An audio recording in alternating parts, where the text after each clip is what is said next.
Our Dad Show right here on Adobe Radio. We're on every Monday at 2 p.m. Eastern, again on Tuesdays at 9 p.m. Eastern, and then we go to wherever you listen to podcasts.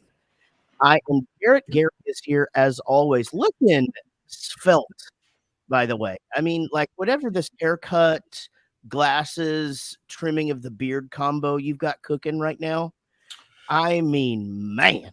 Thanks, I appreciate that. You know, a few months ago, we went and played golf, and I think I told you while we were doing that, I was like, shit, I think I realized I got to start wearing the glasses, because whenever I'd hit the ball, I'm like, I can't see it anymore. Right. And then on this past UK trip, there was a couple of times where, like, I was trying to read like labels on, you know, whatever it was, and I'm like, I can't read this anymore, so I got to start wearing the glasses. I'm getting old, man. That's how they get you. It's the labels. Like, that's the first thing. Like, that was that was it. Like, I mean, I swear to God, like, my vision was perfect. And then one day I couldn't read the instructions to mac and cheese, which I still have not memorized after years of being a child and making it myself and making it for my own children for 19 plus years. I still have to read the thing. What is it? How much is it? A dash of salt?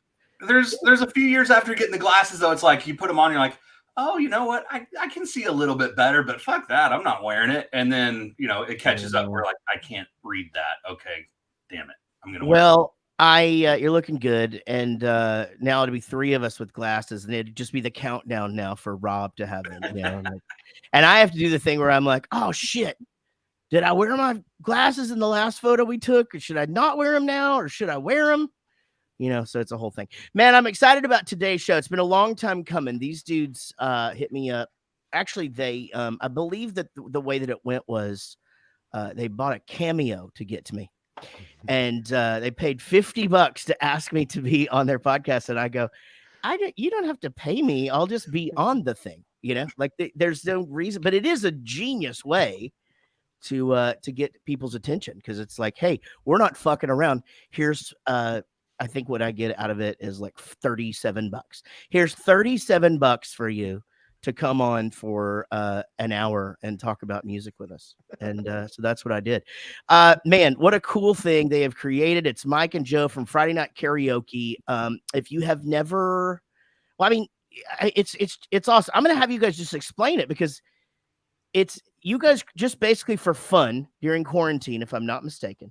Yep. Created this Facebook group because you guys love doing karaoke. Yeah, we were sad. You know, it's the quarantine. We couldn't go out. We couldn't see people. We couldn't take our friends out. You know, we were stuck at home. And home's great. You get to be with your family. You get to spend some quality time. But you need the other time too. And you know, we decided to create this Facebook group, and it was basically just him and I singing back and forth, not so much to each other, but just, you know, just singing. And we were posting we're like completing like a whole new world, you know, like you do your part now. Completely right. If you guys figured out how to do how to, I mean, has anybody figured that out, how to do duets yet? Like, you just you have to record one, then the other. Right. You can't do it at the same time. You can't do it at the same time, because it's like that in songwriting too. It's like whenever that's the downer of writing songs on, say, any sort of interface, even like this. Like, we can't play the song together, you know. Well, yeah, latency will kick your ass all day long. 100%. And even though we don't, there's always latency, even if we don't realize, like right now, talking back and forth, that's there. But anyway, this thing grew like wildfire. You guys are at like 9,000 unique fucking people who are tuning in and watching on Friday night. And Gary doesn't know about this. Tell him how this works before we get into fatherhood. Yeah, so basically it's a Facebook group where people post up their songs. They record their song in an app or live, just like this, you know, like a live stream to Facebook, and they'll just record themselves singing. It's the entire premise is it's ad-free, negativity-free, just karaoke. It's just about the music and nothing else. And that's exactly what people, you know, hundreds of people are posting songs every single day. Like hundreds of videos are going up every single day. Yeah. We host a weekly theme, and some people choose to participate in it, some don't. We have a podcast every week that we highlight 10 of the people from the theme or songs from the theme. And we basically get drunk and talk about how awesome they are. And that's the entire premise of the group. It's not competitive. It's just about music and karaoke. There's 0 posts about anything other than songs. That sounds like a blast. I mean, the no negativity thing is awesome. The getting drunk is awesome. I mean, I'm in. That sounds like a lot of fun. It's all the things. I got nerves all set for this. It is all really, really super positive. That was what was really cool about being a guest on there. And then finally, I mean, you guys decided early on that you weren't going to monetize this. Yeah. And even though it has grown like fucking, it's bonkers. And there's no question that you could monetize it in some way. I mean, probably wouldn't be life-changing money, but it'd be a little bit of cash here and there. You've kept it fun and, as you said, positive. And maybe I should have saved this for after our commercials. But anyway, no, but I just love the vibe. You guys did it because you enjoy it, and you really have provided like a really cool outlet. I know that when I was on there. You even have some people that get on there and perform live. It's not necessarily karaoke. It's them playing their guitar or whatever. And you said to me, like, a few of the singers, you were like, you would not have believed this person a year ago. Like, they were a ball of nerves. And now they've come out of their shell. That's got to make you feel great when you see those kind of stories. We do. We have a lot of people. We have a lot of people who join the group and then just hang out in the group and don't post anything. Just click like occasionally on songs. And then like all of a sudden 3 months later, they'll be like, all right, I've been on this group for 3.5 months now. I'm posting my first song and they're fucking phenomenal. You know, Right. we're like, holy shit, where have you been? Like you should have posted a long time ago. So the first guy I saw, I'll never forget. I don't know if you guys were just flexing because it was me. Levy Alturas. It was Levy Alturas. I remember because I am a fucking dynamo on the mic. And this fucker sang in his car, and dude, like, there's no band that wouldn't want this guy to be in their band. And like, I mean, the audio was like, because he was in his car, it was like, peaking and stuff. But like, that's not the point of the whole thing. Like, you could hear just the texture in his voice and how great he is. And does that guy perform out? Like, is he a singer? He's actually in the live chat watching this right now. So I think that's awesome. Oh, good. Yeah, he's doing a shot right now. He's calling his friends. He's like, no. Well, I love that. I mean, because again, he is it Levy Alturas? That's it. Is. Yeah. Okay. Well, Levy, that was freaking awesome. And again, I just thought, okay, what are these guys up to? But I guess the point is you guys picked 10 from the insane numbers, and you probably have ones that you're like, oh my God, we've got to put this on. This is fucking great. Yes. That's how it is every week. Yeah. And for the podcast, it's really just about, it's not like which ones are the best. It's which ones fit the flow of the podcast the best. Right. Yeah. We want good ones, obviously. We pick good songs that like fit. They're like, people are going to love this song. And this guy or girl performed it amazingly. Like that's why Joe and I always put our own songs in there. Got to. Well, I mean, you guys, and y'all do a theme each week too, which is cool. Because it's like, because people on the website itself, by the way, Friday Night Karaoke on Facebook, it's super easy to find. And you essentially can go on there and post your own karaoke. Now, a lot of people are wondering, and again, I realize I'm making this website. This is sort of like your brand centric right now, but I'm just super interested in it because I know there's a bunch of Bowling for Soup fans out there that love to sing karaoke, and a lot of them are still working from home and don't have any friends, Yeah, I mean, because they're Bowling for Soup fans. None of our fans have any friends at all. Well, they all just want to be like Brad Pitt. That's it. That's where we come in. I'm kidding, but seriously, there's apps, I guess, right? Where you don't even have to fuck with like recording yourself. Yeah, some people like it. They do the old school style with a microphone at home and they put on some music in the background, but there's actually really good apps like the Smule app or the Star Maker app where people can just pick a song, the words are there, the words scroll up and they have the bouncing ball, so to speak, and you can sing, you can adjust, you can add some audio effects on there and lighting effects and make it look really amazing and download the video and post away. It's pretty cool. That is cool. It's something that I did not know any of this existed, which is, it's always cool to learn shit. But also, look, I'm 50, and like I'm on TikTok and I'm doing pretty fucking good on there. Like I'm doing solid work, but there's some things I got to skip, and one of them so far has been karaokeing. On the phone. Fair enough. No, the ultimate flex is just you karaoke to your own songs. Man, do you know that? So we should tell. Nailed it. Hey, do each of you guys have a a karaoke story that like you like is in the back of your head at all times. Like I'm going to tell you mine. Okay. I was in LA, right? And LA is like the last place, in my opinion, where you like maybe Nashville, like where you would want to like go into a place and you see them setting up karaoke and you just be like, man, you know what I'm gonna fucking do? I'm gonna get up there and fucking sign up, you know, because it's LA, right? Yeah. Like you don't even. And I was in Ashton Kutcher's sports bar, which is since shut down. I'm not. That is in no way. I hate to overuse the word flex, but that is no way a flex. I don't know him. He was just the only place at the time in Hollywood that had TVs and there was a sports game on. And so me and Linus were at We have a similar story, by the way. Big Wangs is what it was called. Big Wangs. And they Big had Wangs. wings. Yeah. Right. Oh, and they had Miller Lite, Gary, which perfect. in LA. In LA, that's hard to find. It's hard to find. Yeah. And so I got up there and I went like third and I did Skid Row. And at the end, I do like the metal scream or whatever. And I swear to God, in Los Angeles, California, I got a standing ovation, right? So Nice. standing ovation. So I'm like feeling pretty damn good about myself, right? And here's the thing. I don't need that, you know? Like I was just real drunk, you know? And there's no I don't need that attention. You know, like, and in fact, most times I don't really even welcome it. I really like to keep to myself when I'm, you know what I mean? But here, for some reason, I'm basking in it, and my friends are like, holy shit, you got a standing ovation, you know, and like, whatever. And so the guy who was like the last guy in the world that you would think would recognize me, the last guy in the world, because he's doing 50 Cent covers and you know, like and lots of hip hop and stuff. And he goes, I know who you are.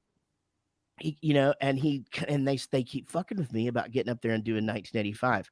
Well, my friends finally get me to do it. And I go up and start singing 1985, and I have never felt more gross in my life. Like I was literally like I was literally like a little dancing monkey that you give the guy $1 or you give him the $1 and he climbs up the pole and gives it to the man. Welcome to karaoke. I mean, it was just so fucking. But I do have a couple more that are, you know, equally as gross. But that's the one that's always in the back of my mind. Like, Jared, why couldn't you have just stopped? You know, like while you were ahead, or like gone up there and sang another different song and been like, hey, you know. But instead, I gave in and I did it, and it was so yucky. You should just busted out the 50 Cent and, you know, surprise the shit out of everyone. Well, I wasn't in control. I wasn't I wasn't in control of the system though. You know, like it was already playing and all of that. Yeah. You guys got any like karaoke horror stories? Horror stories? No, I mean, our stories are always amazing. Usually the worst part is just losing your voice, which happens all the time. Right, because you always get up, and it's especially if you're not like someone that sings all the time. You get up there and you don't breathe correctly, and that's the thing. Yeah, that is if I get up there and I get cocky and I start to do like a ton of metal, you know. I one time I did a tribute by Tenacious D. No, you didn't. And I was killing it, but this dude comes up halfway front and stands right in front of me at the stage and starts to try and also sing it, but he didn't know it. And it was throwing me off, and I was just fucking pissed because I'm just like, this was my moment. Like, really, you could have been a star. Oh man, a star. You're so close. I mean, this close. I did lose my voice like 2 weeks ago because Mike said, "Hey, listen, let's do this song that Michael Bolton is in," and it was that Johnny Depp, the pirate song, you know. And he's like, it's so good too. What's it called again? Jack Sparrow. Jack Sparrow. And he's like, you do the Michael Bolton part. And I'm like practicing. And look, you can make fun of Michael Bolton's hair from the 90s and shit all day long, but he's got a good range on him, right? And I couldn't get the notes. It was too high. And I kept practicing. And finally I'm like, I can't even talk anymore. I like blew out my voice for like 2 weeks. And I'm like, I can't even tell anyone that I blew out my voice singing Michael Bolton. Man, Michael Bolton's got pipes, and he also sings in that really weird spot where like Ozzy sings. Mm-hmm. where it's that really weird range where you're not like, that's not too high. It's not, and it's just sort of like in this crampy part of your throat, and it's just hard to keep doing it for a long time, you know, in my opinion, like or that at all. that's sort of where those guys get me, you know, like I can sing that shit all day, but like in front of people, you tend to over push it, and you know, your voice goes out and all of that. Well, you know what, we got to get into fatherhood at some point, but I did want to ask you, Mike, if I remember correctly, you, when you and Joe came out to my show, it was like it was a guys' night out. Mm-hmm. Oh yeah. And you guys, man, we were having fun. We were drinking some beers. You guys are not shy in a dressing Miller room. Lights. I mean, man, somebody points to the Miller Lights. You guys are like, fuck it. I'll start getting you one now. You know? And which I appreciate, actually. I appreciated that because that way I didn't have to get off the couch. It was a very comfortable dressing room for the first time on that tour. That was nice. Yeah. And but if I want to make sure I remember this correctly, your wife was at home, and didn't she have like a fucking broken leg or some shit? No, she just had surgery. Okay. Yeah, her knee. She just had her ACL surgery. So she was like going around on one of those scooters or something, right? And trying to take care of the kids while you were out. She was like in band. bed taking care of the kids. Oh, man. Yeah. I'm like, peace out. Gotta go see Jarrett. You just put on as we would say back in the day, put on a DVD. You put on some Netflix and just left. And I'm gonna go to the rock and roll concert that's done acoustically. You have some fun here with the kids. Just I figured the 9-year-old see in can watch 6 the hours. 3-year-old, and you know, the 3-year-old, if it survives, it's gonna be better off for it. Oh man, I love it so much. No, that was a fun good. night though. We had a really good night. I was glad that we actually got to hang because it was a little COVID-y, you know. There was there were still shows getting shut down all the time, and we were trying to be safe as we can. Before we take our first break, by the way, you're listening to the Rockstar Dad Show on iDoby Radio. We are here with Joe and Mike from Friday Night Karaoke, which you can find on Facebook, and it's free. You can just go on there and post your own karaoke videos. And here's what's great. People just say nice shit to you. And I'll be honest, even if you're not that good, people are just like, you know, hey, those are really nice earrings in your nose. You know, people. There's always something polite to say. Always something polite. That's how TikTok is, man. It's It's the most. Is it polite? It's the most bizarro world, man. It really, like, when you. I'm so used to on social media, like from Instagram and YouTube, especially. YouTube is brutal. I can't even read that shit anymore. But you know, Facebook and Instagram, it's mostly nice, but people aren't real shy on there, and it's a different generation of people, right? And so, I was so accustomed to just being defensive all the time, you know, and just be, yeah, well, fuck you. I hope you get herpes or whatever. But then I got on this TikTok, and everybody is so nice. So when you read one where they're being mean to you or whatever, or at least just being challenged, you're like, hey man, we don't do that here. Yeah, you know, that hurts. That hurts my feelings. Stop that. You know, and but they are quick to shut people down on there. It's such a nice little platform. That's interesting. Yeah, I know. I tried to get into it once, and then I just felt like a I'm 41. I felt like an old creeper, at least for the way I was doing it. But I think for music and stuff, it would be amazing. Music, and honestly, if you get on there and it's weird at first because it has to figure out what you like. Right. Like once you start following a bunch of crazy shit, or like, you know, dudes jumping off stuff or whatever, it figures out your algorithm, and then it's not that weird, you know. Oh, cool. You know, I don't ever. People are always like, "Oh my god, aren't you too old for that?" I mean, I literally never, ever get like a child on my feet ever. Like yeah, go ahead. Do you end up in that rabbit hole where you watch a video and then it shows you the next video, and you decide to, all right, well, I'll check that out. It looks all right. And then you look at the clock and it's been like 4 fucking hours and you're still watching fucking videos. You're like, where did the time go? Why are my kids and wife gone? So I can't do it. Like I don't have that kind of attention span, as far as like, I don't play video games, and like, so I'll watch like 1 or 2 because you sort of have to for the algorithm. For you to get your videos seen, you have to go comment on other people's. Oh, it's responsible. I get it. You're being responsible. Well, I'm being a businessman. And so I go through and I'll watch like 10 that, that or whatever. And then it's very easy for me to put it down. But my wife can 100% do the thing where she's just like, oh, Jesus Christ, I forgot Everett's in school today. I'm not on the TikTok, but I obviously am on Facebook, and they have the reels or whatever now. Yeah. And most of the time, whenever I'm scrolling through or whatever, like I stop on baseball ones and I save good ones to show my son, whether it's like, funny plays or good plays or whatever, I save them to show my son. And somehow the algorithm has got really confused about what I'm doing. I don't know how they got here, but now they're showing me these grown men roller skate dancing videos. How do they think this is what I want to see? They know you so well. Yes. but I think this is the problem though. Like, so all of our devices, like I have like the primary sign in on most of them. So my kids, when they aren't logged onto their side of the account, which they never are, they're on like a tablet or something logged into like my main account, and they're watching all their shit. So like the algorithm's showing me the weird like slime things you can do with it, put it on your face, I get stuck on the Family Guy videos. I can't pass by a Family Guy video and not watch it. Yeah, that is tough. And that's one of those things, right, where you're just like, why am I watching this? It's literally on television 24 hours a day.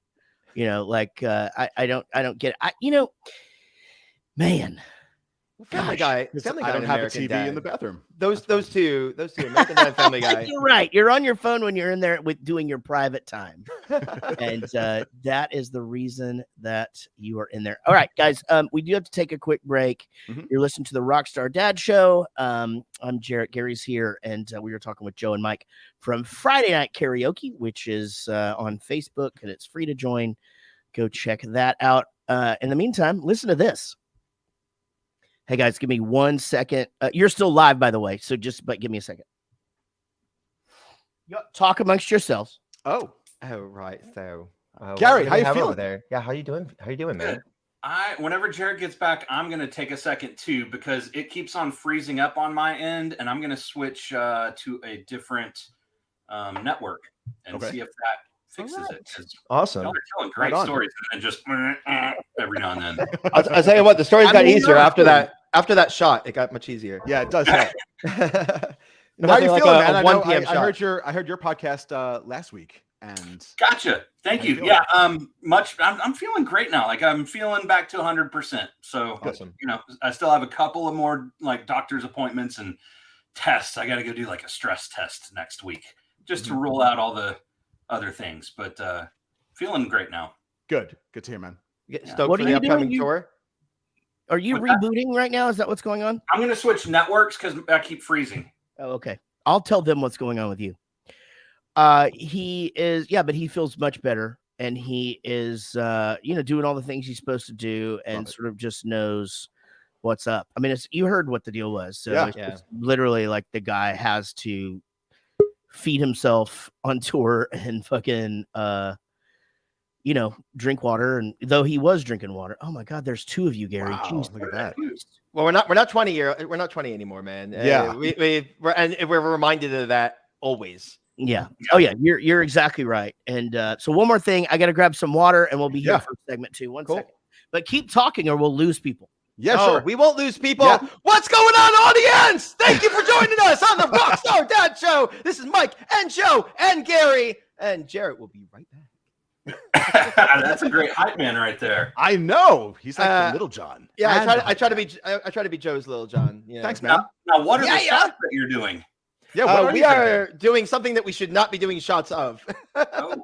What is that? Is that wine? No, Bomberger's bourbon. It's nice. Good. Small batch, bottle number 469. That sounds delicious. That's a serious lunch right there. Yeah, right. I figure I can only do like 1 or 7. Yeah. I have to pick up my kids at some point, so 1's good. One always leads into 7 or 8. Yeah. Don't tempt me. there's only like 4 in here, so. Welcome back to the Rockstar Dad Show. Me, Jarrett, and Gary from your favorite band, Bowling for Soup, and we're talking with Joe and Mike from Friday Night Karaoke, which is on the Facebooks. And So we were talking in the break, and Mike was having a little bit of a drinky drink to kind of keep things going, and it reminds me of a quote from 29-year-old Gary Wiseman that said, "Yeah, I don't drink for." Basically, what he said was, "I drink to get drunk. Like, if we're gonna drink, we're gonna fucking mean it. You know, fucking like do this right. there's You know, no you have a reason just to goal. sit around and just put this shit into our bodies, and whatever. Yeah. Like At home, it's like, hey, do you want to have a beer with dinner? Nah, I don't know. I'm fine. But it's like you go out with your boys, and it's like, let's do 27 of these. Keep them. You've inspired me. You've inspired me. 100%. Damn it! I should have grabbed the bottle. It is so true. It is so true. All right, so let's talk about fatherhood, guys. Boy, Mike, you have 9 and 3, is that right? Yeah, a 9-year-old daughter, 3-year-old son. You know, What are speaking of their karaoke, it's Natalie and Kay. Oh, neat. Oh Yeah, my God, and- that's amazing. Yeah, and you know, the coolest thing, we were talking about the karaoke group, when they sing a song with me in karaoke is the awesomest thing in the entire universe. Yeah, isn't that the best? I fucking love Joe, that. how about you? How about you, man? I've got a 16-year-old boy and a 10-year-old girl. Look at you go. 16-year-old boy. So is he on the road? Not yet. He's got a car in the driveway that he just sits in and Okay. can't drive anywhere. You just bought it, yeah. Wait, Yeah. where do you live? I live in Connecticut, so he's actually gonna be 16 in like 2 months, like a month. He Got lives it. on the Okay. Canadian border Yeah. of Connecticut. Yeah, so Okay. he is. So, but when he he's turns 16, he has his car. He will go get his license, and he will be on the road. he will be. Yeah, he'll get like a permit, and then he'll be able to drive around a little bit with like an adult in the car. Oh, okay. Now, is that how it works there? You can't drive Yeah. at 16 in Connecticut? I gotta look up the laws again because he's obviously telling me, yeah, I could drive anywhere I want, whenever I want. The second I hit my 16th birthday, that's the law. Right. And I'm like, I'm gonna Always double take check. legal advice from a 15-year-old. I Double check. think you can drive in Connecticut at 16. You just can't get caught. Right. Are y'all doing the thing right now where you're driving around with him in the passenger seat, but he's driving, or not yet? Not yet. I'll do that when we go up the block. I let him drive. I taught him, how to drive and parking lots and just go up the street and things like that. But I'm not like, hey, let's get on the highway and I'll just kick back.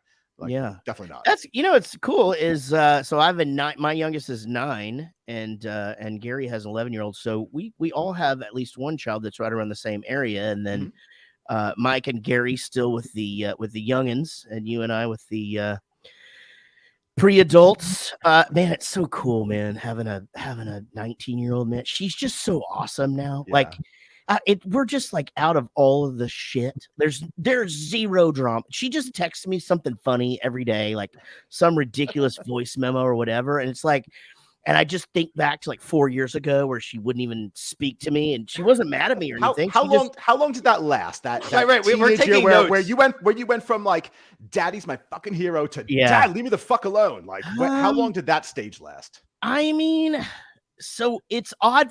We're in a split home. So she, I was kind of like, when she saw me kind of thing. She would always answer my text or whatever, but like, couple of years. It's a solid couple of years. I mean, honestly, my 16-year-old boy is kind of in that right now. Like, we're still like super close.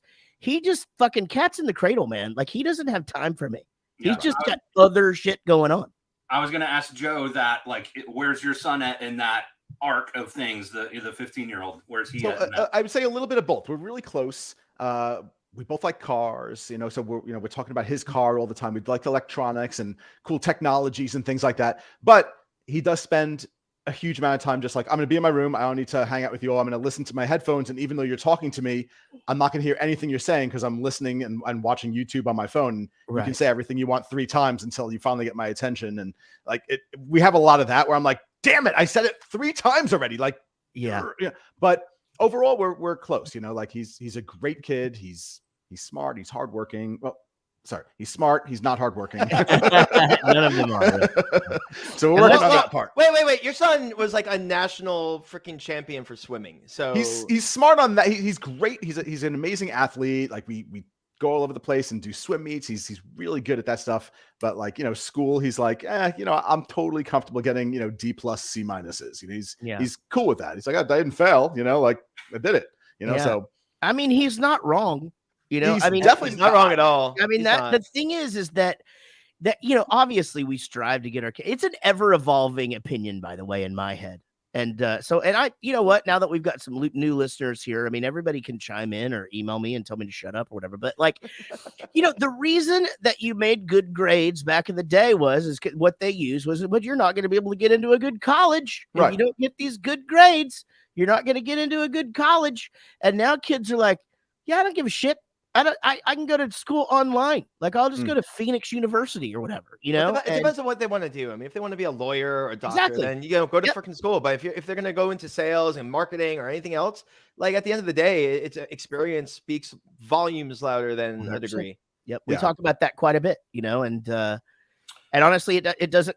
And in the same vein of like, even if it is something where you need to go to school to do it, lawyer, doctor, teacher or whatever, but really a lot of things, it doesn't make a shit where you go to school. True. Right. I mean, if you have the degree, and again, for the most part, my friends who make the most money that in adulthood right now that like I hang out with on a regular basis, not one has a fucking college degree. Not one. We just had the STAR test here in Texas for my 5th grader. It's like a standardized test. It's 3 days long of, filling in bubbles, and the teachers put so much pressure on the kids because if they do really well, the school gets more funding or whatever. Right. And so they just tell them all this crazy crap about if you don't do well, then you won't get to do this, or you're going to have to take extra math classes. And, they just put all this pressure on them. Right. And I always tell my son, I'm like, just do the best you can, but like, don't take it too seriously. Don't stress over it. There's no 45-year-old guy that I'm friends with that goes around going, I wish I did better on the STAR test. Whatever. One of my big life regrets, right? I should have filled in little did you know 2 of those answers, if you got them right, you would be in Hollywood right now. Damn it, Bobby did have more cookies. What's cool that I never thought of, Gary, but it goes back to it's the reverse, right? It's like, where do you put the pressure on your kids? You put this pressure on your kids to do this, this, and this. And it's like, there's not one kid in the world who knows how to play the piano that's like, I fucking hate my parents because I know how to play the piano and they made me practice every day. They'll go, it sucked. I had to practice every day, whatever. But anyway, what do you want to hear? Like, let me get right. Well, I mean, look at Chloe Kim, like the snowboarder. Her dad brought her like snowboarding like every single weekend forever, and intensive, putting her through all this stuff, and she's like a world champion many times over, Olympic champion many times over now. And to your point, like it's one of those like weird balance things. You almost don't want to impose anything. I definitely don't want to impose anything, but at the same time, you don't want to leave it completely up to them because they're still learning how things work. And it's weird when you try to think back to like when I was younger, like how when people told me stuff, you try to put yourself in their shoes, and it's really hard to do that. Oh, sure. It's really, really hard to separate it out. And was the way I was raised right? Was it not right? Or am I just like following a pattern? Like, or should I be breaking the mold? Like, it's a weird thing. You're really right. The thing that I focus on with my son is, even if he's like missing work or needs to like fucked up a test or something like that, I always tell him, like, write a letter to the teacher, be polite, be courteous, be thorough, CC the appropriate people, just make sure that you are on the same page and that you're like, hey, how was your weekend? I hope you had a great day. Thank you so much for reviewing my work again, even though it was late. I always tell him that's the stuff that I try to focus on is it is smart. The personable sort of stuff. You are an amazing communicator though, Joe. I will say this, and I'm not giving, I don't know if Mike is going to laugh and give you shit about this, but I can definitely tell that you guys are a good team for, and it's obvious from like personality reasons and stuff, but you just as a communicator and as an organized guy are just like, I mean, it's just, like I'll mention something in conversation, like, oh man, it'd be cool if we could do this or whatever. And you're like, here's all the information on all of that shit. And if you want to go through it or whatever, let's set up a meeting. And, and it's just like, oh my God, this guy is so on the ball. It makes me, I juggle way too much at a time. I don't know that I could ever be like that, but I think that's a good lesson, just learning to communicate well. Is everything really good? Yeah. I mean, we're in our own company, we're hiring people, and literally the number one criteria that we're looking for is fucking respond to us. like when we send you a text, send a text back. Like just respond. That's the he's number not even one. He's not even joking, point. by the way. That's like 50% of my interview is holy shit, you replied to me. Is criteria number 2 the reply should make some sort of sense? Do they have to use capital depends letters? On how much I'm drinking when I read it. Not even. I don't set the bar that high. Just like, and then you show up to like the interview. Like, whoa, you're hired. Do you know that kids don't use capital letters anymore? Like it's a whole thing. They don't. You know, I only use capital letters, and I still do to this You're just yelling. You're just yelling all the time. I use big capital letters for the actual capitals, and I use little capital letters for everything else. Oh, well, it's just the way I've always written. That's exciting. I don't even know how that's possible. Oh, in your handwriting. Yeah, in my handwriting. No, I just mean in text. It's a thing. Like they turn off capital letters now. What the fuck is handwriting? Yeah. Speaking of that, again, when we try to like draw parallels between when we are growing up and we're trying to instill things in our kids, and we're trying to like, just see where they're going and what their path is, and try to planning ahead. Like it's so different, and even like our parents, for us, it was so different for them. But like, we used to write handwritten notes and fold them up like little footballs and hand them off, and it was like the super personal thing. And there's none of that now. It's all instant, and it's hard to wrap our heads around that too. Well, yeah, I mean, I was talking to someone about this the other day. Like we had to work on handwriting in elementary school, right? And then you get to middle school or whatever, and there's like a typing class. And it always like, I don't think my son who's 10, handwriting really doesn't matter. Like if he can scribble a little bit, it's fine, but they're all going to be typing. And actually, like, do you even need to type? Because there's all the dictation stuff out now. It just types what you say. Yeah. Right. Well, that's why all my text messages are fucked up, by the way. Yeah. I use voice to text, and I write like 47 versions of the same text to somebody because like it's never correct. And then it's like, then I basically text like fuck 4 times in a row. Yeah. Do you guys, when you do that, do you go back and correct it, or do you just fucking? So I'm OCD. I'll correct it every single time. I'll put a little. I'll put the correct word or phrase, and I'll put a little star after it. Yeah. Because it's just the way I am. This is recent for me. And not recent, but in the last like 5 years, where like I'll be going through something and I like, and it's like a quick sentence, and I'll see that I misspelled a word or whatever. I used to just send it, and now I'm like, I can't do that anymore on purpose, because when somebody else does that to me, I'm just like, what a dipshit. Yeah. I will not let voice to text define me. I've noticed with you recently, like, in 6 months ago or a year ago, when you'd send text, it'd take me a minute. I'm like, okay, what the fuck does he mean here? And now it's like, it's right. He's not wrong. I just used to just fucking send it no matter what, because I'm just like, they'll figure out what I'm saying. I'm in a hurry. I'll leave it up to them. And now and it's the new world, right? It's the world we live in. Like I have to take the time and do those things. So yeah, it's, you do your voice text and then you read it at the stoplight, right? Is that what we all do now? I don't do that. I usually just send it, and then sure. Like if it's a business text or like just information, and then I get it wrong, and he's like, "What the fuck are you saying here?" And I have to like repeat it again. But it's even worse when it's like a joke, and I'm telling him something funny, and I'm like laughing to myself, and I say it out loud. I'm giggling in my own car, right? And then like I send it to him, and it's like, man, that just didn't even at all. Over COVID, like we did like tons and tons of game nights with like, other musicians and all this. And what I realized was if you misspell a word, like on a game to where like you're writing a joke or you're saying something funny or whatever, a typo, even if it's funny, nobody will vote for you. Like people just see that we're just all the grammar police now. We don't even know it. It's like subconscious now. But punctuation is really what's always driven me crazy. And children can't punctuate. We're the shit, So like you don't put 4 like exclamation points after something. Oh, I do that. That's the Jared Reddick way, though. If you've ever owned a Bowling for Soup album, all of our album titles have that shit. Right. I do that and ... meaning I'm not gonna type everything else I'm thinking. Let's move on to the next thing. I do ... a lot too. Yeah. I ... exclamation point. But the real question here, this is the most important question. Do you use the Oxford comma or not? Oh, yeah, that is a good. I sometimes do. Oh, I always do. It's actually like, it's one of those things. I see it and it just eats me up inside. I'm like, oh, damn it, put the comma. Yeah, it sort of depends. Those two things are not connected. It depends on what it is. If I'm writing an email, for sure, If it's a text, then sometimes no. Less. And these are the things I want to teach my kids. The Oxford comma. Yeah, you've The got Oxford comma. These are the important things in life that Mhm. if they understand the Oxford comma, they're going to go far.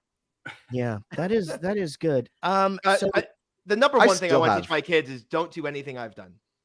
right. That's Man, you know, I have- honestly, if they can learn that lesson, they are way ahead. Look, here's the thing, but we all survived, and the four of us we're all good people, and we're successful at what we do, and I mean, But it was a goddamn fucking fluke 4 times over. Yeah. Doesn't that be a cliche forever though? Like, do as I say, not as I do.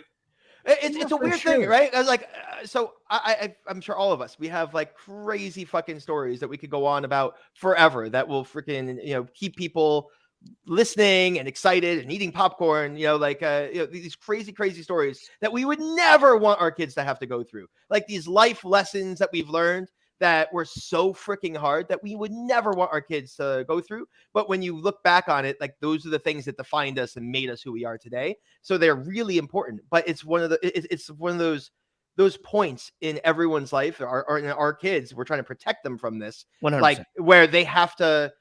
They're either going to go this way and everything's going to fall apart, or they're going to go this way. They're going to learn and they're going to be stronger. But and I'm it's shocked a that I'm terrifying alive. moment. I'm shocked that I'm alive, to be perfectly honest. Like, Joe, all I'm the with crazy you, and shit that I did. Me and Gary talk about this kind of shit all the time, is that we have already sheltered them without, if you think about it, just the things that your kids won't do. Look at it. Like, again, my 2 oldest are 16 and 19. There are things that they won't do that I did that could have literally killed me. Jumping and fucking like playing Evel Knievel, jumping a bike over a creek. You know what I mean? Like those things that we literally did that every fucking day, And yeah, people bones got broken, I mean, and Fun was had. that was what's that? Fun was had. Fun was had by all, right? But fuck, man. Yeah, not all of us made it. Not all of it. You're exactly right, man. True. Look, I have a this is my parenting style, and not every child. It depends on your age when you finally get this lesson. And my 19-year-old has it memorized, and I just had this with my 18-year-old niece the other day. 2 things in life. If you can do these 2 things, you'll be a happy person and a great citizen. Number 1, don't be a piece of shit.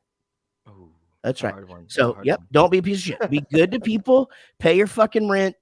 Do your shit. That's it. Don't be a piece of shit. Be a good person. If you can do those 2 things, and then, well, no, those are the same things. Sorry, I fucked that up. Don't be a piece of shit. Always be happy.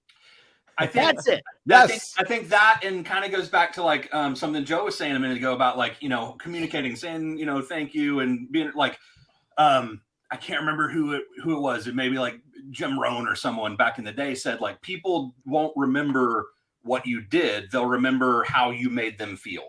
Right. Yeah, that's 100% accurate. Oh my God, guys. Can y'all see the comments or no?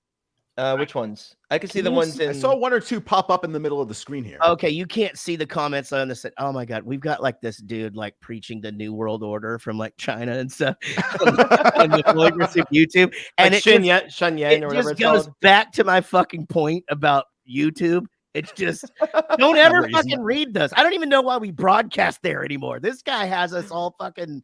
I guess we're all dead. I don't know. And there's a new normal and all that shit. Hey, we got to take a quick break. You guys are awesome. Can y'all stick around for a little bit? Yeah, we can. Yeah, we can. I am glad that we're talking about parenting, though. We haven't done that in a few weeks. For sure. You are listening to the Rockstar Dad Show right here on Adobe Radio or wherever you downloaded it from. If you did download it, why don't you smash that subscribe button and leave us a review somewhere? I mean, like, and all that does help. I know people ask you to do it all the time, and you're in your car, and you're like, I'll do it later. But seriously, set a reminder. Go to wherever you download our stuff and leave us a good review because it helps more people to find the show. And speaking of finding the show, you can find Joe and Mike on Friday night karaoke on Facebook. And it is a lot of fun. It really is. So y'all listen to this. We'll be right back. I mean, you already know we're blowing this episode up. Oh yeah, we're gonna promote the shit out of this. Yeah. It's gonna be number 1. You're good. You're good. Thank you, though. Welcome back to the Rockstar Dad Show. I'm Jarrett. Gary's here having a big drink of I'm gonna assume soda water. It's just water right now. Arnold Just Palmer. water. And we're Joe and Mike from Friday Night Karaoke. Now, you guys, I don't know if I have this right, but did y'all work together in like corporate America, like real world shit for a while? We work together now. Yeah, we Oh, work I know together now. you do. Yeah. I know you do, but isn't there something like you guys got into your podcast promoters, right? Yeah. I mean, Well, we have an advertising agency that drives subscribers to newsletters and listeners to podcasts at big scale for everyone from like Oprah Winfrey Network to HubSpot to Condé Nast. Condé Nast and like Crooked with John Favreau's Offline and no big all deal. of those kinds of things. Yeah. No big deal. Let me Not just to name drop a name drop couple. a little Let me bit, just name but drop yeah. a couple more.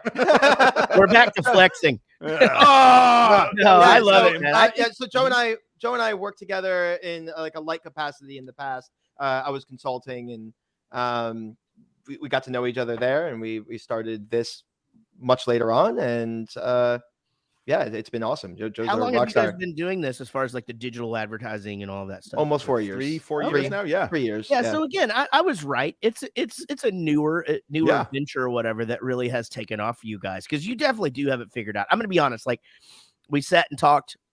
I talked with Joe via text and email about things from time to time, and then Mike, you and I sat and talked for 10 minutes after my show, and I don't understand a fucking thing you're saying. There's so much confusion. Nobody understands what's coming out of your mouth. I mean, there's just so much to it. I don't think. I mean, we sit here, we throw the word algorithm around, and we throw the word, and we talk a lot about, excuse me, my goodness, that one just slipped right out of there. We throw around advertising on social media and all of that stuff, but man, there's a lot that goes into that as far as like finding the right markets and all There that. is. You know what the craziest shit is? I didn't know a thing about this space before we started this company. Really.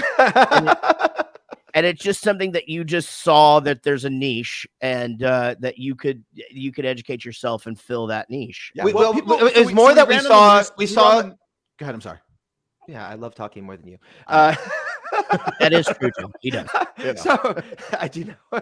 So we it's not so much that we saw a niche. It's more that we saw everyone doing it wrong.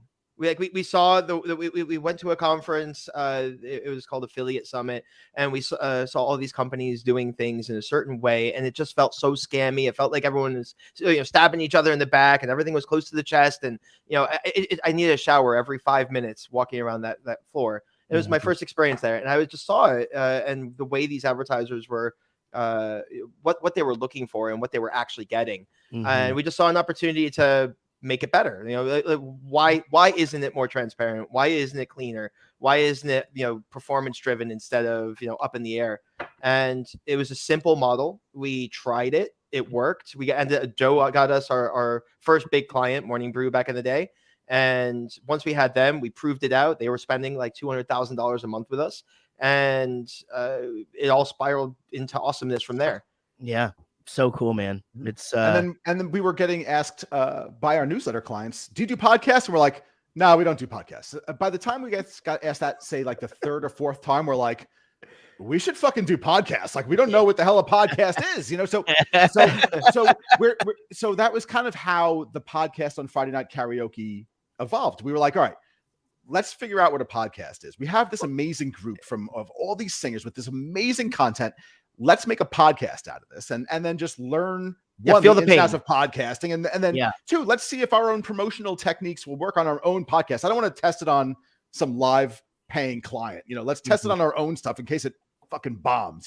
But we use the same sort of open technique, the same performance-based marketing that we did with all of our newsletters into the podcast, and it really just started taking. And he's not exaggerating anyway. The very first podcast I have ever listened to in my entire life was a month before we launched our podcast. No way. Yeah, I'm not even kidding. Now I listen all the time, and we have our own. And we actually the Friday Night Karaoke podcast is the peak was number 10. Number 10 on the Apple Store for I'm sorry, an Apple podcast for music. For music, podcast, yeah. That's pretty fucking stellar, dude. I mean, know. that is, I mean, the thing is that you're always a top 10, like it's getting a Grammy nomination, right? Like we're always Grammy nominated. Like you guys are always going to be a top 10 Apple podcast now. Like you just are. Well, when we put the effort into it, yeah. No. But we can say you can say it. in a top what 10 I'm saying. Apple podcast. It's sort of like right. Yeah. Do you guys? Is it just an ever-changing space, though? I mean, Yeah, does it? Yes. Is it a constant keeping up and educating yourself kind of situation? Well, so it's an evolving space. It's still podcasting is still the Wild West. It's becoming a little bit more standardized, but it's still a long way off from hitting where video or any other traditional marketing is, or just traditional media. So yeah, there's a lot of opportunity in the space. We see it. We're trying to be in the middle of it. Oh, Heather, Heather, you I chimed wouldn't in. say you're an experiment. Yeah. LOL, so we're an experiment. It was a great experiment. You're the best experiment ever. I assume she's one of your regulars on. She is. Oh, she's a rock star. She's been with us an since amazing singer. near day one. Yeah, her and Jennifer Adams, who's also in here, and she was mentioning we're talking about kids, obviously Rockstar Dad podcast, and she has 8 kids, I believe. Oh my goodness gracious! She's a wow, and she finds time. Hey, her and her husband, and they find time for both of them to sing. And they've had their kids singing with them, and they sing together, and it's just awesome. She had so many kids, her uterus fell out. Oh, hey, by the way, the dude that was putting this stuff about the world ending and stuff, he thinks I'm mad. I'm not mad. I was just fucking with you, video James. I didn't know if they could see it. I thought it was very funny. You know, you could hear us. I find the world ending just to be hilarious. And I mean, as long as I don't feel it, right? Isn't that the thing? Like that's how they scare the shit out of you. I'm a kid that grew up in the church in Texas, so you're just scared of the rapture your whole life. Right. And I would just be like, man, I just hope it doesn't fucking hurt. You know, I know. like, It's not the world ending, it's the buildup. It's the suspense. I don't really want to be eaten alive by a fucking zombie or a locust. Yeah, or any of that shit. The problem is I have like a super logical mind now, and like I just can't I can't buy into anything anymore. It's like hard I to get your head around the storybooky aspect of all I mean, I was raised a Jehovah's Witness until I was 16. I mean, come on. Oh my goodness. So wait a minute. So does that mean you didn't have birthdays? Nothing. I had nothing. Check this out. And I'm not religious anyway. I'm an agnostic atheist, but check this out. Oh my God, I didn't know that. Watch this. Genesis, Exodus, Leviticus, Numbers, Deuteronomy, Joshua, Judges, Ruth, 1 Samuel, 2 Samuel, 1 Kings, 2 Kings, 1 Chronicles, 2 Chronicles, Nehemiah, Esther, Job, Psalm, Proverbs, Ecclesiastes. I got all the books of the Bible drilled into my head from when I was a kid. That's Old Testament too. That's that's the scary shit. Yeah, all the scary shit. They like to drill that into your head. That's why I've been celebrating Mike's birthday every 6 months. I didn't understand why. Yeah, now so my kid asks about things like this, and this is just going back into the dad stuff. And that's a really difficult thing for I think a lot of parents, unless they're like really bought into the idea of religion and they bring their kids up in that space. But the way I've left it to my kids is, and even things like Santa and all that, I'm like, you make it. You're gonna have to make your own decision. Like, here's the stuff. Here's sure, we can celebrate it. Sure, it's cool, but is it real, Dad? I don't. You tell me. Right. I mean, I don't know. Oh, wait, hold on. Are you saying like you never got like when they're little, you got into the magic and shit of it, right? Or no? Oh, no. I didn't tell them it's not real. Like I mean, oh, okay. You were that dad that was like, I don't know if Santa's real. Make up your own decision, 3-year-old. Yeah, no. But when they ask the question, so when my daughter asks, my son 3 doesn't ask the question, but when my 9-year-old, when she asks the question, I'm like, you tell me. That's the thing, though, right? You figure it out. That's the threat. Is like, I don't want them looking back and being like, if you don't believe, then I guess you don't get presents, and then they're just like, oh, I fucking believe, I believe for a gift. I fucking believe. It's not even a real chimney, but he gets in here somehow. I don't know, underneath the door. I don't know. There's a big gap there. We need weather stripping. That's a whole thing. We have baseboard heating, but he makes it in here somehow. Yeah, 100%. I don't want to dwell on it too much, but like that's a fucking rough childhood, dude. Like, it was something. Our tour manager was in an actual cult as a kid, and it's real fucked up. Like it's a cult, man. They believe you're gonna, when you die, everyone's naked together in paradise. Like freaking frolicking around like gazelles and. So you weren't even allowed to go to like other kids' birthday parties. No, none of that stuff. It it couldn't chew gum, which is like I don't think even part of that. What the fuck? Really? There's no way. I remember when I turned 16, and again, just thinking of our own kids and just like what they go through in life, and where they're the stress points are. I remember I turned 16. I renounced all of that stuff, and I sat outside on our deck, and I was like, "Fuck shit, fuck ass, fuck." And it's a best fucking feeling I ever had in my life. Yeah. Nice. Bust open a big pack of Hubba Bubba. Yeah. You know? Right. Yeah, they make amazing no stick gum that won't stick to your face. Remember that shit? That was the advertising for Hubba Bubba, is that it didn't stick to your Won't face. stick to your face. Yeah. I don't know. Challenge accepted. You know, you give that shit to 3-year-olds, it's sticking to something. It Oh, sticks yeah. to so it, It'll it- I stick mean, to your carpet and your Right. couch. You know, My house not has to your stuff stuck face. everywhere to it. so is it, here's the thing too. How do you guys feel about this as dads? You still both have, I mean, you don't really have a little one anymore, Joe, but let me ask you guys this. Isn't Play-Doh the fucking worst? No, No, slime it's is awesome. the fucking worst. Slime is the worst. That slime is the single worst Oh, thing slime's that's we don't ever even know- existed ever. glitter. even allow that Slime, shit glitter now. slime. Glitter is for like sure. Yeah. the Glitter ultimate for sure. shit. Legos are a big one for me. Like I just can't stand it. Stepping on Legos is the worst thing that's ever It happened. fucking sucks. Yeah, But man. those have been around forever. Remember Constructs? Those are the best. Oh yeah, of course. Yeah, Connects. Remember that shit? Yep. And, yeah, Lincoln Logs You were fun know. because you could I- make them into nunchucks with some Yeah. shoestring. I'm Play-Doh moving my Play-Doh kid. was fine. It would just they'd work on it and it would dry out and you just take the little rocks that were left the next day and just sweep them all into the garbage. Like As long as But- when it was soft, you were able to like go pick it all up with yeah, a you giant just ball squish of it all you're up and you're good. Yeah, good. that You shit. have I to wait don't for them like to it, be man. bored and like leave because you can't throw it away with them in there. 'Cause, oh my god, you threw away my shit. But Yeah. Yeah. once Yeah, Well, you I- get didn't- I- you do it when you we do get it rid of whether it's toys- school. Exactly. you know. When we get rid of toys, they get rid of the toys. They throw them away. I don't throw them away. I don't take them and put them in the garbage or like when they're not watching and go remove them. I make them fucking get rid of them because I want them to know like that's gone. We You do a did it. purge. Yeah, Casey it's- does both my ex-wife and my wife do. My ex-wife did, and my wife now does. That just about twice a year you do a purge. Like, hey, you still gonna play with this? Nope. Yeah, and they you have you're to. right, Otherwise, they you just have shit they everywhere. just sort of handle it themselves. Is there Yeah, you're right. any like incentive you're giving them on that, or they just No. go, no, I'm not going to play with that anymore? Because my No. kids would be like, maybe, but if I Yeah. had like a Yeah, I dollar still toy, they'd be like I'm this done with baby all toy. this. Yeah. No, they're actually really good at. Even the 3-year-old's really good at like picking what he wants to get rid of. I mean, it's actually pretty cool. Right now, I mean, We're actually going through that right now in a major way. In 5 weeks, my entire family, all 4 of us, are moving to Japan for 3 years, and we're freaking What? we're getting rid of everything. Like we're selling everything, getting rid of everything, bringing 8 suitcases, and that's it. what's going on with that? Is it for wife's work or something? No, my wife's Japanese. I met her. Oh, okay. Well, that makes sense. She was living in Japan when I met her like 17 years ago on MySpace. Okay, all right. And she came here after we got married. My kids both speak, like my 9-year-old goes to Japanese school every Saturday since she was 3. And Okay. my son speaks Japanese. She only speaks Japanese to them at home. So we want them to go. I have no family here except for a sister. So we wanted them to go and experience like my wife's big family over there and culture and all that. And we're going to come back right before my daughter hits middle school, which like basically defines your social life.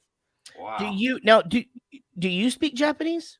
Conversationally, once I've been there for a week, but Right. right now it's rough.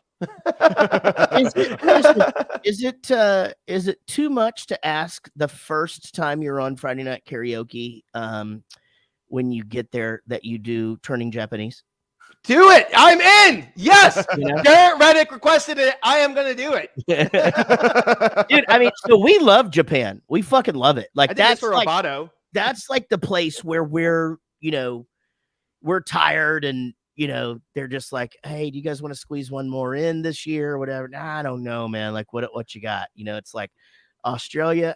Okay. It's like maybe. Well, Japan. Yeah, fuck yeah. We'll do that. Let's go. It's awesome over there. I mean, I could talk about that all day long, and my kids love it. They've been there a bunch of times, or at least my daughter has. And now, is this testament then to just how essentially face to face in your line of work isn't even necessary anymore? I mean, you got Joe over here to handle it if you need it, but I mean, you're not flying in for meetings and shit. I'm flying in for conferences quite a bit for big ones. Yeah, Oh, so okay. I'll be back probably like 8 to 12 times next year or each year. Okay, That's a lot. that is That's a it, lot. dude. That's a fucking That's lot. a long fucking flight. For That's 8 a to 12 shitty times. flight too. Like, Yeah. and especially where you guys live. Which way do they go? So from New York, it goes up over like California, Alaska, like that direction.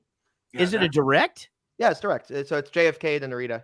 How 14 long? hours. We 14 go to hours. Europe all the time, but like going to Asia and back, like the jet lag is so much worse. Yeah, it's really bad. Coming east, it's way worse. The trick is West. start drinking on the plane and never stop drinking. Oh, don't we know it? I know a thing or two about that.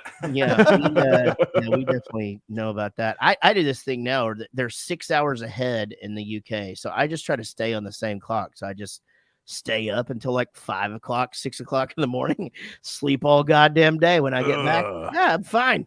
You know, everything's great. When you guys are touring, do you ever fly in and play that day? Oh, sure. Yeah, all the time. Yeah. Is that death? Really? It's not as bad as you exhausted think it is. I mean, it sucks for the crew because they have to like land and get to work. We can like take a nap. I mean, you're a little disoriented or whatever, but the adrenaline carries you through. It really doesn't catch up to you. Like jet lag going somewhere really doesn't hit until like day 3.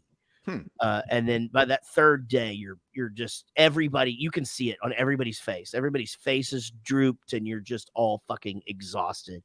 So it's almost better to go straight to it and just get it done. And you're I mean, we're sort of learning. Again, we talked about this earlier, with Gary's thing in the UK and just sort of accepting just our own age and physicality and of where we are in our lives right now and how we used to not take days off because we couldn't afford them. And now days off are expensive. You still have to pay for the bus. You still have to pay for the crew. You still have to pay for all this shit that's out in rental, if it's PA system, all this stuff.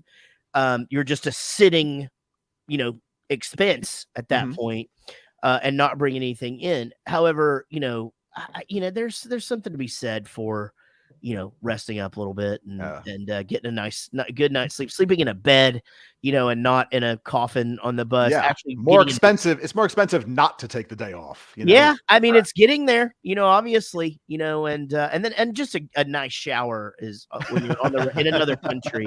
That's worth it right there. Oh my God. I mean, it's showering so easy in the US because if we don't have a shower for a couple of days in the venues, then you can literally rent Bob's Hotel, and like everybody just goes in one at a time and takes a shower and you come back in. And it's just, obviously it's just not like that in other countries. And, you can't just fucking park the bus anywhere.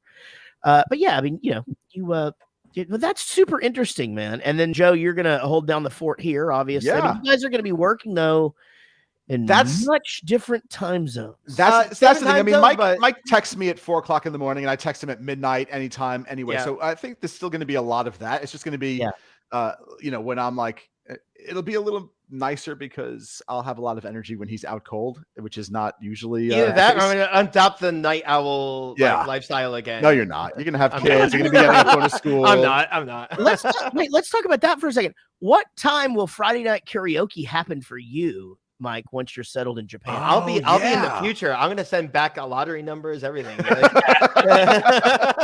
Like 6. Yeah, it'll be the next day, but it'll be like super early in the morning, right? Yeah, it's gonna fuck me up a little bit, but it'll be all good. So I'm just setting different like life hours. Right now, I wake up at like 5:30 to 6 every single morning, and I have for like a bajillion years. I'm probably gonna start waking up at like 3 o'clock in the morning over there.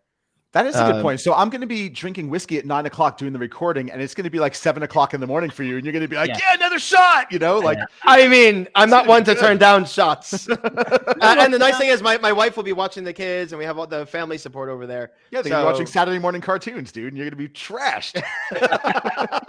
But I'll be trashed in the office. It's okay. Where are you? What city are you moving to?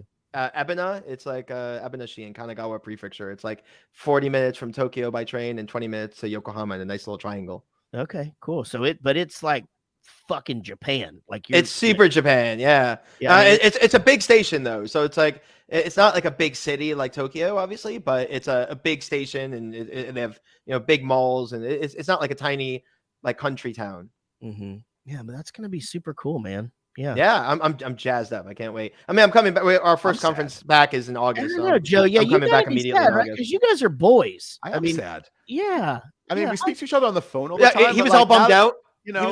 He was super bummed out. He's like, so Jarrett and Bowling for Soup is playing with Les and Jake in Hartford 3 days after you leave, which is like we're supposed to go, and I'm like, oh, but they're playing in Albany 2 days before I leave. Right. Hey, Joe, you know what, buddy? We got you. You come to the show, even if you can't find a buddy, and we'll be your buddies. I'm gonna go in. I'm gonna go to Albany 2 days before. Let's all do this. But I like that offer. Yeah, man, you are more than welcome. It's so it's we would love to have you. It'll be fun. Well, man, that is what I could talk to you guys all day. You know, I mean, we can. Please do. I mean, we have like a giant work meeting in like 14 minutes. But yeah, Gary's got to go. Gary's got to go pick up some kids, and I've got. I was gonna say, a lot of the times Jarrett and I have just catch me up episodes where we just hang out and shoot the shit. But we need to have you guys come back and just hang out with us some more. Yeah, I'm in anytime you want. We would love to. Yeah. Let's do it. If we do it later in the afternoon, I can drink more. Yeah, that's what everybody says. That's the reason we don't do it later in the afternoon, Mike. I'm telling you, day is over. Some really funny early episodes. Man, so Friday Night Karaoke, the beginning is always like on point. The end, Joe and I can't even speak slurring English. a little bit. Yeah, right. That's what happens. It's good. We have like that translator doing everything for us at the end. So we did a Friday Night Karaoke. We did an episode after a golf tournament a few months back, and I don't even remember the recording. Yeah.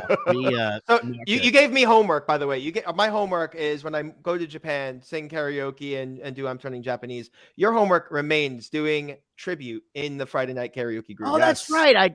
I just Joe. You know what to do. Just remind me. I will ping you on that one for sure. Okay. Hey, all right. So let's give a plug to whatever you guys want to plug. I assume Friday Night Karaoke on. I would like to plug Bowling for Soup playing with Les and Jake, touring the United States. Go check them out. They're amazing. You might have heard of their lead singer, Jarrett Reddick. You might have heard of Gary. They are going to be rocking it. Make sure you go check them out. And by the way, maybe sing some of their songs in the Friday Night Karaoke Facebook group. There you go. Well done, sir. Yeah. How do you I don't even know how to end the show now.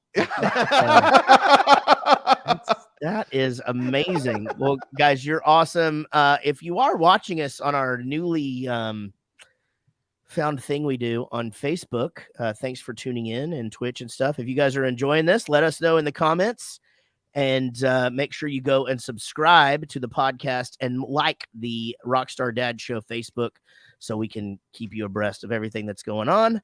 Once again, this is the Rockstar Dad Show. You can find us on Adobe Radio every single Monday at 2 p.m. Eastern, and then on Wednesday, wherever you listen to podcasts. And as they said, Bowling for Soup out on tour, acoustic tour in late May, but coming to the United States. We're pretty much coming if you've been griping that we're not in the United States, there is a show near enough to you that you can make some fucking plans. Bowling for Soup is coming everywhere. Yeah. Oh, that's a current tour, actually. Yeah, I know. I saw that dude, the Russian dude. No, it's like I'm Coming Everywhere tour. I forgot. Is it the Russian guy? Or I don't remember. No. It's I just went to it. It's fucking Homeboy. Shit, I cannot think of this goddamn name. I don't know, but if that's gonna be the slogan of your tour, you should give out Bowling for Soup umbrellas. Just to be safe. Who's the guy that's bilingual? He does Spanish and English, and I literally just went and saw him do that fucking tour. Tom Segura. That's it. Yep. So Tom Segura, he's doing the I'm Coming Everywhere tour right now. There's nothing original. It's just, how you put things together. Yeah. You guys are amazing, and I'm so glad that we've gotten to know y'all. And man, hopefully I'll see you in Albany before you leave, Mike. Yes. And Joe will be talking, and you guys are Rockstar Dads. Come back again. We'll actually talk about our kids, and everybody else. Y'all be good. Thank you. Thank you so much, guys. Thanks, guys. Have a good one.